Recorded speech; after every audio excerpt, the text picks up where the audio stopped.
Bonjour et bienvenue dans cette étude matinale de la Bible. Ce matin, nous allons explorer un thème qui nous interpelle et nous invite à réfléchir sur notre relation avec Dieu. En ce début de journée, prenons un moment pour nous arrêter et méditer sur les paroles de la Bible. Aujourd'hui, nous allons plonger dans le psaume 105 qui nous parle d'une lutte humaine très spécifique, l'oubli de Dieu et l'idolâtrie. Ce thème est d'une grande actualité, car nous sommes souvent tentés de remplacer Dieu par des idoles, des objets ou des personnes qui nous semblent plus importants que lui. Ce matin, je veux te poser une question. As-tu déjà ressenti le poids de l'oubli de Dieu? As-tu déjà remplacé la gloire de Dieu par quelque chose d'autre? C'est une question qui nous concerne tous, car nous sommes tous susceptibles de tomber dans ce piège. Mais la Bible nous offre des réponses et des réconforts face à cette lutte. Dans le psaume 105, nous voyons comment les Israélites ont oublié Dieu et ont adoré un veau d'or, ce qui a provoqué la colère de Dieu. Mais nous voyons aussi comment Moïse, l'élu de Dieu, est intervenu pour empêcher la destruction du peuple. Psaume 105. À l'Horeb, ils fabriquent un veau. Ils adorent un objet en métal. Ils échangeaient ce qui était leur gloire pour l'image d'un taureau, d'un ruminant. Ils oubliaient le Dieu qui les sauvait, qui a fait des prodiges en Égypte, des miracles au pays de Cham, des actions terrifiantes sur la mer Rouge. Dieu a décidé de les détruire.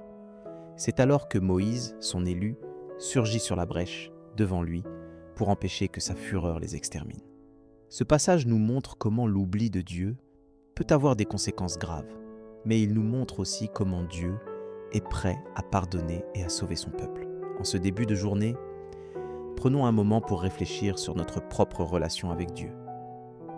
Sommes-nous en train de remplacer la gloire de Dieu par quelque chose d'autre? Sommes-nous en train d'oublier les bienfaits de Dieu et les miracles qu'il a accomplis dans notre vie? La Bible nous rappelle que Dieu est un Dieu jaloux qui exige notre amour et notre dévotion exclusive. Dans le livre de l'Exode, chapitre 20, verset 3, il est écrit « Tu n'auras pas d'autre Dieu devant ma face ». C'est un rappel important pour nous, car nous sommes souvent tentés de multiplier les idoles et les dieux dans notre vie. Mais comment pouvons-nous éviter de tomber dans ce piège? Comment pouvons-nous nous assurer de donner à Dieu la place qui lui revient dans notre vie? La réponse se trouve dans la Bible, qui nous exhorte à chercher Dieu de tout notre cœur et à lui donner la première place dans notre vie.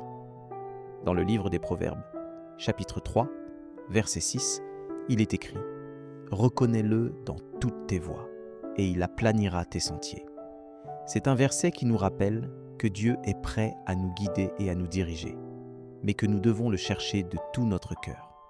En ce matin, prenons un moment pour chercher Dieu de tout notre cœur. Prenons un moment pour lui donner la première place dans notre vie. La Bible nous offre des promesses et des réconforts face à cette lutte, et nous devons les saisir pour aller de l'avant. Dans le livre des psaumes, chapitre 16, verset 8, il est écrit « Je tiens toujours l'Éternel devant moi, car il est à ma droite, je ne chancellerai point. » C'est un verset qui nous rappelle que Dieu est toujours avec nous, qu'il est notre roc et notre sauveur.